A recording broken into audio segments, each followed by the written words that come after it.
Over the past few years, AI has gotten really good at seeing its surroundings. This task of allowing computers to see is called computer vision. And the most basic of these tasks is called image classification, where an input is an image and the output is a label, for example, dog or cat. Today, we will see how some of the best computer vision algorithms work by taking a look at how Airbnb classifies pictures of houses. Every year, millions of people use Airbnb to rent houses during their vacations. And chances are that if you're renting a house, you would like to see pictures of it beforehand. What Airbnb does is that it takes pictures uploaded by the house owners and it automatically classifies them as different types, such as bathroom, bedroom, and kitchen. This has the added benefit of detecting fraud. Say for example, the house owner says they have a kitchen, but they don't upload a picture of a kitchen. Airbnb knows that something is wrong. Additionally, Airbnb can show pictures to the users depending on what their preferences are.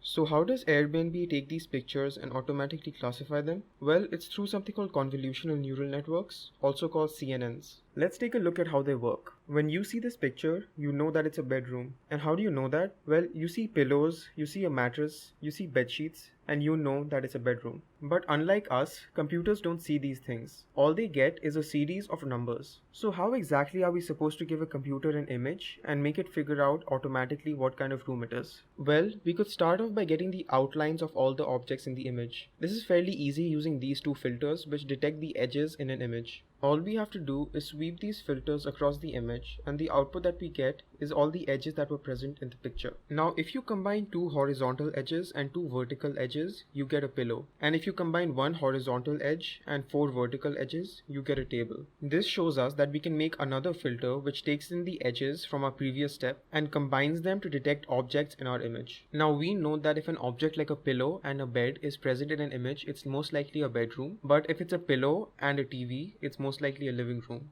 So what we can do is create a third filter which checks the combination of objects present in our image, and based on that it gives an output of what type of room we have. So we saw how we started by detecting the smallest things such as edges, and we combined these results and built on top of them to get a bigger picture by using multiple levels of filters. By the way, the sweeping motion that we used is called convolution, which gives convolutional neural networks their name. Now a filter to detect edges is pretty easy to make, but a filter to detect tables or pillows would be very hard to make and would take a lot of time. So this is where we use machine learning. Instead of designing filters by hand, we just start off with random numbers. We get an image and its respective label that we already know, and we pass it through all of our random filters to get the output. Initially, the output will be very wrong because the filters are random and they aren't detecting anything meaningful. So based on the output, we change the values in the filter by a tiny amount and we try again. And we keep on doing this millions of times until the output of our AI is correct most of the times. This is called supervised learning because we are giving our AI an input and the corresponding correct output, and it's learning how to always give the correct output. So by using machine learning, we've automatically created filters which could be detecting anything. Instead of detecting edges or objects as we previously discussed, they could be detecting the color of the walls or the size of the room. These convolutional neural networks which we just discussed are the backbone of using AI with images. Chances are that if you see any cool AI in the news such as deepfakes or facial recognition, they are most likely using CNNs.